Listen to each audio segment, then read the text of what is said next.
वहाँ मीटिंग में संवेदक नहीं बैठेगा। जिम्मेवारी हम नहीं बोले। आप जाइएगा मीटिंग में, वर्ड जो बोले हैं बहुत सभा से टीम आ रही है, आप जवाब दीजिएगा। प्राक्कलन समिति में आज ही हम लिख के दिए हैं। और आप जैसे बोल रहे हैं ना कि संवेदक का जिम्मेवारी है,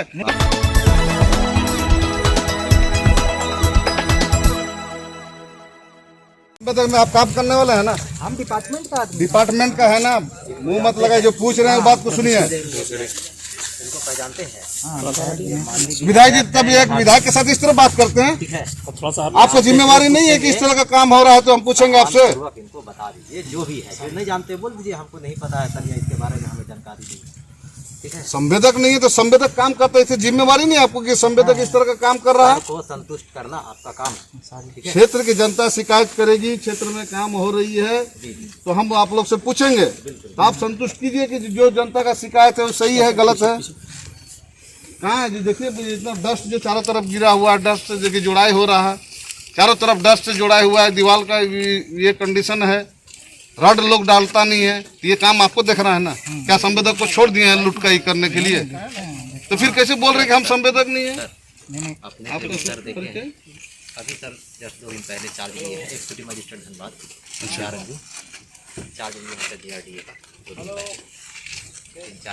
आज हमने अभी जैसे बोल रहे हैं ना आप, सॉरी सर, 4-5 तारीख को बैठक है, विधानसभा से टीम आ रही है, आप जवाब दीजिएगा। प्राक्कलन समिति में आज ही हम लिख के दिए हैं।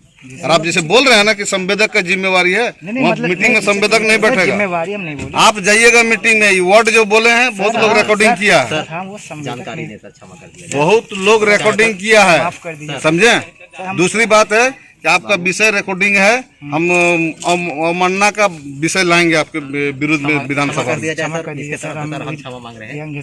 यंग है, जानकारी नहीं, तरीका सीखिए। सॉरी सर, नहीं होगा सर, सब पीछे माफ कर दीजिए सर। इतना ज्यादा मत हो जाइए आप लोग की, मैंने क्या आपको काम कराना है, आपको क्षेत्र में काम हो रहा है तो क्या डीसी साहब रहेंगे, उनके जाएंगे तो उनके पीछे पीछे चल जाइएगा। जब हम बोल रहे हैं कि बुला, वहाँ भी बुला रहे थे, छिप पे भाग रहे थे। सर आज शाम तक हमको लगता है कुछ। कहाँ एक्जीक्यूटिव साहब, कहाँ है एक्जीक्यूटिव, कहाँ चौधरी जी कौन है? नहीं वो लोग चले गए डीसी साहब के पास, साथ में चले गए, वो रहते ही नहीं है, आते घूमते हैं।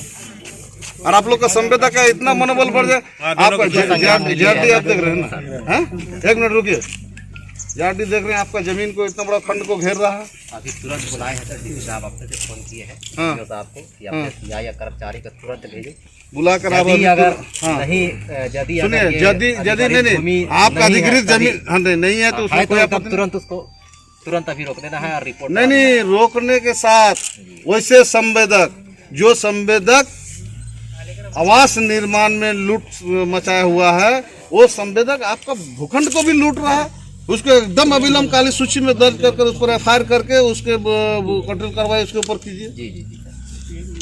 एक प्लॉट में आधा प्लॉट में आप निर्माण कार्य कर रहे हैं और आधा प्लॉट को संवेदक को घेरने के लिए छूट छोड़ दिए हैं। आज कितने दिन से लोग शिकायत कर रहे हैं, कुछ सुनवाई नहीं हुआ।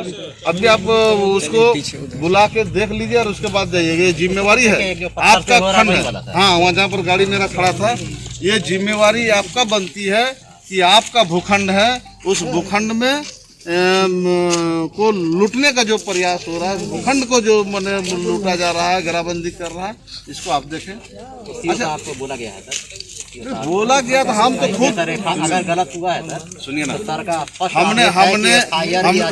हमने 2 तारीख को सीओ को बुलाकर खुद यहाँ पर बैठा के, हमको लगता है 500 आदमी ग्रामीण था, उस बीच में बोले कि इस भूखंड को आप बताइए कि क्या है।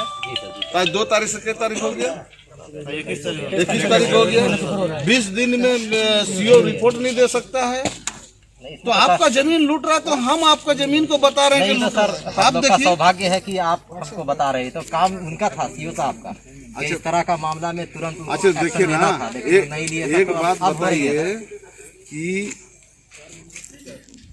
आपका असुरक्षित क्षेत्र, भूधसान क्षेत्र से वहाँ के लोगों को पुनर्वास करके एक सुरक्षित आवास देने की योजना है, महत्वाकांक्षी ये योजना है। और इस योजना में इतना लापरवाही, अब देखिए ये जो जुड़ाई हुआ है, ये दिख रहा है खुद भी किस तरीके से जुड़ाई हुआ है। क्या बालू का जोड़ा है? सर आप ऐसे भी देखें, बालू का जोड़ा है। ये आपका हजारों क्वार्टर इस तरह का बना हुआ है जो डस्ट से जोड़ा हुआ है।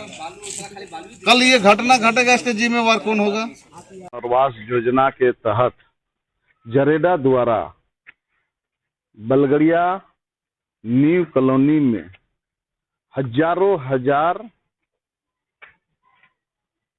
निवास स्थान आवास का निर्माण कराई जा रही है और इस निर्माण कार्य में भारी अनियमितता बरती जा रही है, जिसके लेकर आए दिन प्रिंट मीडिया हो, इलेक्ट्रॉनिक मीडिया हो, इसके माध्यम से भी जानकारी प्राप्त होती थी।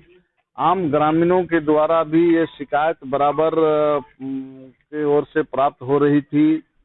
कॉलोनी वासी के तरफ से भी ये शिकायत बराबर प्राप्त हो रही थी और निर्माणाधीन प्रक्रिया में कई लोगों की जान भी चली गई है। यहाँ इतनी बड़ी मात्रा में निर्माणाधीन कार्य चल रहा है और इस कार्य में स्थानीय लोगों को नजरअंदाज किया गया है, स्थानीय लोगों को रोजगार से जोड़ा नहीं गया है। यहाँ के लोग मजदूरी के लिए दर दर भटक रहे हैं और इस निर्माणाधीन कार्यों में 95% लोगों को अन्य राज्यों से लाकर निर्माण कार्य कराया जा रहा है। इसलिए भी उन लोगों को रखा गया है ताकि उन लोगों को न्यूनतम मजदूरी भी कम देनी पड़ती है। उन लोगों के साथ शोषण भी किया जाता है, समयावधि से ज्यादा खटाया जाता है। वे निरीह मजदूर जो अन्य प्रदेशों से आए हैं वो विरोध नहीं कर पाते हैं।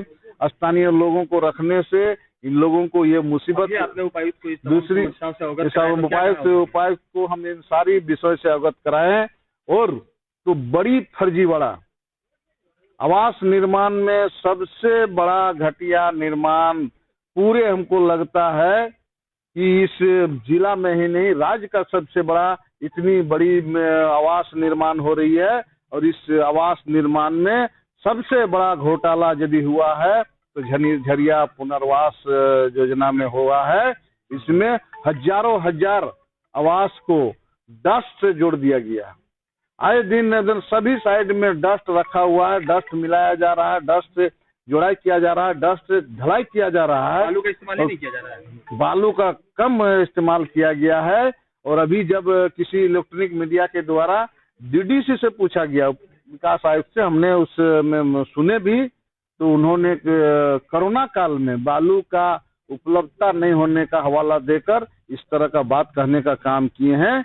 आज बालू को झारखंड से लूटा जा रहा है, झारखंड के अन्य राज्यों के बालू माफिया द्वारा बालू को लूटा जा रहा है और झारखंड को बालू प्राप्त नहीं हो रहा, झारखंड के संवेदक को बालू प्राप्त नहीं हो रहा, झारखंड के लाभुकों को बालू प्राप्त नहीं हो रहा है। और इस तरह से डस्ट से जुड़ाई करके कहीं न कहीं ये झरिया पुनर्वास ने एक बहुत बड़ी घटना को आमंत्रण देने का काम किया है पुनर्वास योजना के अधिकारियों के द्वारा, पुनर्वास योजना के सक्षम पदाधिकारियों के द्वारा। और निश्चित रूप से ये यदि एक उच्च स्तरीय जांच नहीं होती है और जांच करके ऐसे संवेदक को काली सूची में यदि नहीं डाला जाता है कि ये देश का सबसे बड़ा घोटाला साबित होगा। निश्चित रूप से जिला प्रशासन को इस विषय पर अविलंब संज्ञान लेते हुए कठोर कार्रवाई करना चाहिए।